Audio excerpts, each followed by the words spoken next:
It's the first day of October. I'm Jerusha Sothia-Rath. Let's have a look at newspaper front pages from around the country.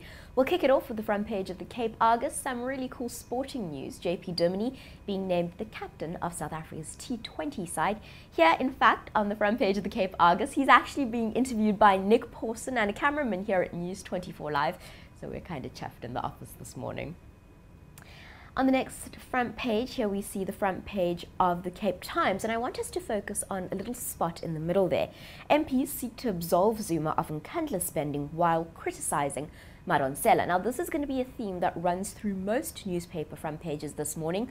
The ANC MPs and officials tightening ranks around President Jacob Zuma, saying that the findings of the public protector, that being Thuli Madonsela, aren't binding, and that Zuma may not be liable to pay back some of the irregular spending that the public protector found on his Nkandla homestead in KZN.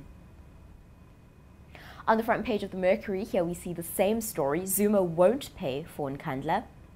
On the front page of the Citizen, Julius Malema had a couple minutes in court yesterday at the Polokwane Magistrates Court. Of course, he faces charges of corruption, racketeering, and all sorts of other things. But the case was postponed, and here he says, bring it on.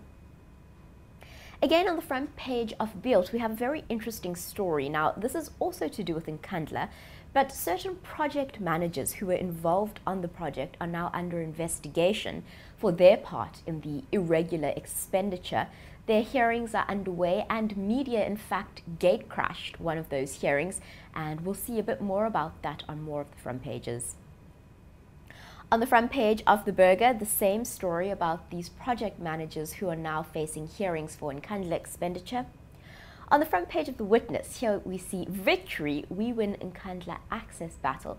Now, this is referring to the fact that journalists managed to get in on these Nkandla hearings with these specific project managers.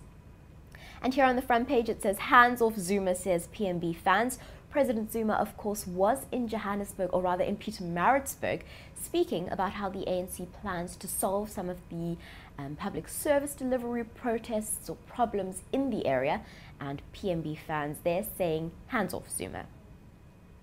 On the front page of the Star, Zuma won't pay, ANC closes ranks in president's defense. And so we can see that really there is a real movement in the ANC to either unseat the Nkandla committee in Parliament, of course the majority of the MPs on that committee being from the ANC, and of course we see that the MPs are also saying that President Zuma shouldn't really be liable for the spending, as the findings from Public Protector Thuli Madonsela are not binding. We'll be keeping you updated on these stories and more. Stay tuned to News 24 Live.